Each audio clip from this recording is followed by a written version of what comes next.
Hello বন্ধুরা, welcome back to our channel always Tandipa. তো তোমরা সবাই কেমন আছো? আশা করি তোমরা সবাই খুব ভালো আছো। নিরামিষ দিনের জন্য আমি কিন্তু চলে এসেছি একটা দারুণ রেসিপি নিয়ে। নিরামিষ দিনে মাছ মাংস খেতে ইচ্ছা করছে, তাহলে এই নিরামিষ মাগুর মাছের ঝোলটা একবার ট্রাই করে দেখো। খুব সিম্পল আর খুব তাড়াতাড়ি হবে। তো তার জন্য দেখে নাও, এরকম পদ্ম কচু পাতা ধুয়ে পরিষ্কার করে রাখা হয়েছে। আর এখানে মটর ডাল ভিজিয়ে রাখা ছিল সকালবেলা, সেই মটর ডালটা মামি এখন মিক্সিতে বেটে নিচ্ছে। তার সাথে দিয়ে দিয়েছে কাঁচা লঙ্কা 2-3টে। তো এবার মটর ডাল আর কাঁচা লঙ্কাটাকে এইভাবে বাটতে হবে। ঠিক মামি তোমাদেরকে দেখিয়ে দিল কতটা মিহি করবে। আর তার মধ্যে মটর ডালটা বাটা হয়ে গেলে ওর মধ্যে দিয়ে দিতে হবে পরিমাণ মতো লবণ আর হলুদ দিয়ে ভালোভাবে কিন্তু মটর ডালটাকে কিন্তু ম্যারিনেট করে নিতে হবে। এবার এইভাবে ফ্যাটিয়ে নেওয়ার পর তারপর যে কচু পাতাগুলো তোমরা ধুয়ে পরিষ্কার করে রেখেছিলে, একটা থালার মধ্যে কচু পাতাটা নিয়ে এইভাবে মটর ডালটা যে বেটে রেখেছি সেই বেটে রাখাটা কিন্তু এখানে দিয়ে দিতে হবে, ঠিক এরকমভাবে যেইভাবে এখানে মামি দিচ্ছে। এইভাবে পাতাটাকে উল্টো করে পুরো পাতাটার মধ্যে মটর ডাল বাটাটাকে এইভাবে কিন্তু মাখিয়ে নিতে হবে। এবার মাখিয়ে নেওয়ার পর আর একটা কচু পাতা এর উপর কিন্তু দিয়ে দিতে হবে, আর পুরো ধারেও কিন্তু একেবারে লাগিয়ে মাখিয়ে নেবে ডালটা।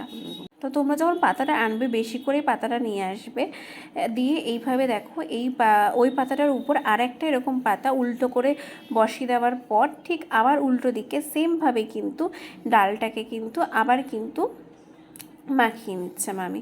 এবার মাখিয়ে নেওয়ার পর এরকমভাবে এক একটা করে পাতা দিয়ে লেয়ারটাকে মোটামুটি মোটা করতে হবে, মানে বেশ কয়েকটা পাতা দিয়ে এটার লেয়ারটা কিন্তু করতে হবে। তারপর যেটা করতে হবে, এবার প্রত্যেকটা পাতায় তো ভালোভাবে লাগিয়ে নিতে হবে, মাখিয়ে নিতে হবে একদম মটর ডালটাকে। তারপর এরকমভাবে আস্তে আস্তে করে মুড়তে হবে পাতাটা, যাতে কোথাও ছিঁড়ে না যায় বা ডালটা যাতে বেরিয়ে না যায়। ঠিক এরকমভাবে মামি যেভাবে মোড়াচ্ছে পাতাটা, ঠিক সেইভাবে কিন্তু মোড়াতে হবে।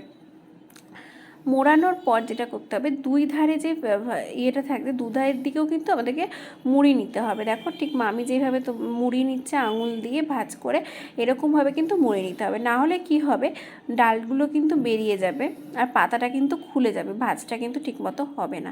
তারপরে দেখো চাকুর সাহায্যে এরকমভাবে পিস পিস করে নিতে হবে, একটু মোটা রাখবে ঠিক যেরকম মামি রেখেছে, এরকমভাবে পিস পিস করে নিতে হবে।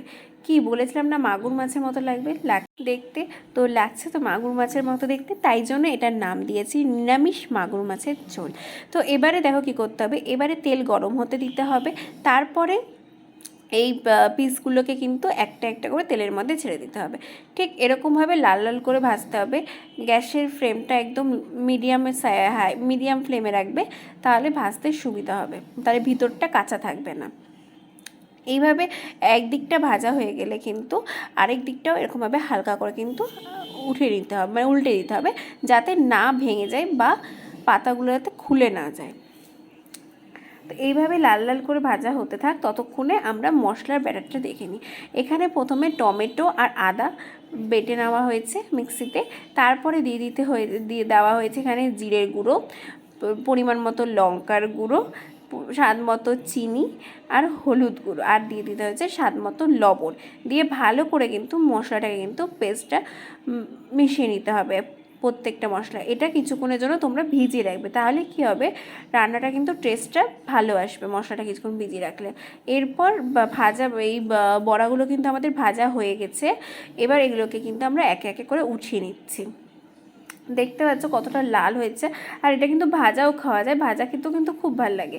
তো এরপরে দেখো ওই কড়াইয়ের মধ্যে কিছুটা তেল দিয়ে, গোটা গরম মশলা ফোড়ন দিয়ে, গোটা জিরে ফোড়ন দিয়ে আলু ছেড়ে দিতে হবে, কেটে রাখা আলু দিয়ে দিতে হবে, দিয়ে ভালোভাবে কিন্তু লবণ দিয়ে ভালো করে ভেজে নিতে হবে।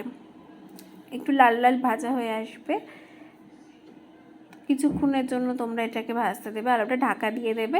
তারপর দেখো কিছুক্ষণ পর দেখো ঢাকা তুলে কিন্তু আমাদের কিন্তু আলুটা কিন্তু ভাজা হয়ে গেছে, লাল লাল কিন্তু হয়ে এসছে আলুর কালারটা। এবার তখন আমরা যে মশলাটা ভিজিয়ে রেখেছিলাম সেই মশলার পেস্টটা কিন্তু এখানে আমরা দিয়ে দেবো সম্পূর্ণটা।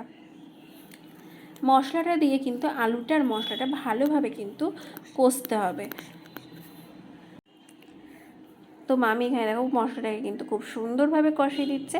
আর মশলা কষতে কষতে তোমরাও কমেন্ট করে জানাও তোমরা কে কোথা থেকে আমাদের ভিডিও দেখছো। তারপরে তো আমি তোমাদের নামটা তো নিতে পারবো ভিডিওতে, পরের ভিডিওতে। তো এখানে দেখো মশলা কষতে দিয়েছে মামি, একটু ঢাকা দিয়ে দিয়েছিল। তো ঢাকা তুলে দেখো এখানে কিন্তু আলুটাও কিছুটা সেদ্ধ হয়ে গেছে, আর কিন্তু তেলও কিন্তু ছেড়ে দিয়েছে মশলা থেকে। তার মানে আমাদের কিন্তু মশলাটা কষা হয়ে গেছে। আর একটুখানি ঢাকাটা তুলে একটু নেড়ে চেড়ে কিছুক্ষণের জন্য ভেজে নেবে তেলটা ছাড়ার পর। তাহলে কি হয়, খেতে আরও ভালো টেস্ট হয়। এখানে আলুটা একদম সেদ্ধ হয়ে গেছে, তোমরা দেখতেই পাচ্ছ। এবারে যেটা করতে হবে, এবারে কিন্তু কিছুটা পরিমাণে জল দিয়ে দিতে হবে। জল দিয়ে কিন্তু কিছুক্ষণ ফুটতে দিতে হবে, কারণ প্রথমে যদি বড়াগুলো দিয়ে দিই তাহলে কিন্তু বড়াগুলো বেশি সেদ্ধ হয়ে যাবে, তখন ভেঙে যাবে বড়াগুলো, আর খেতেও টেস্ট লাগবে না। সেই জন্য আগে জল দিয়ে কিন্তু আমরা ঝোলটাকে একদম ফুটিয়ে নিলাম, দিয়ে আলুও একদম পুরোপুরিভাবে একদম সেদ্ধ হয়ে গেছে। তারপরে কিন্তু দেখো বড়াগুলো এখানে আমরা দিয়ে দিলাম। এরকমভাবে একটা একটা করে দেবে, তাহলে কি হবে, ভাঙবে না। কারণ বড়াগুলো কিন্তু ভেঙে গেলে কিন্তু খেতে একদমই টেস্ট লাগবে না। আর আমি যেই পদ্ধতিতে বলছি সেই পদ্ধতিতে রান্নাটা করে দেখো, তাহলে কিন্তু না বড়াগুলো ভেঙে যাবে, না খেতে খারাপ লাগবে। বড়াগুলোও ভাঙবে না, খেতেও কিন্তু খুব সুন্দর হবে। তো এখানে দেখো বড়াগুলো দিয়ে কিন্তু আমরা বেশিক্ষণ ফুটাবো না, কিছুক্ষণ ফুটে আসলে কিন্তু তারপরে এর মধ্যে দিয়ে দেবো গরম মশলার গুঁড়ো। এবারে দেখো দেখতে কিন্তু একদমই মাগুর মাছের ঝোলের মতোই লাগছে। তোমার বাড়িতে যদি কোনো অতিথি তাদেরকেও তৈরি করে দিতে পারো, আর তোমরাও বাড়িতে রান্নাটা ট্রাই করো। নিরামিষদের জন্য এটা দুর্দান্ত একটা রেসিপি। তো এরকম নিরামিষ রেসিপি পেতে হলে আমার চ্যানেলটাকে সাবস্ক্রাইব করতে হবে। ভিডিওটা ভালো লেগে থাকে লাইক কমেন্ট শেয়ার সাবস্ক্রাইব করে দিও। টাটা।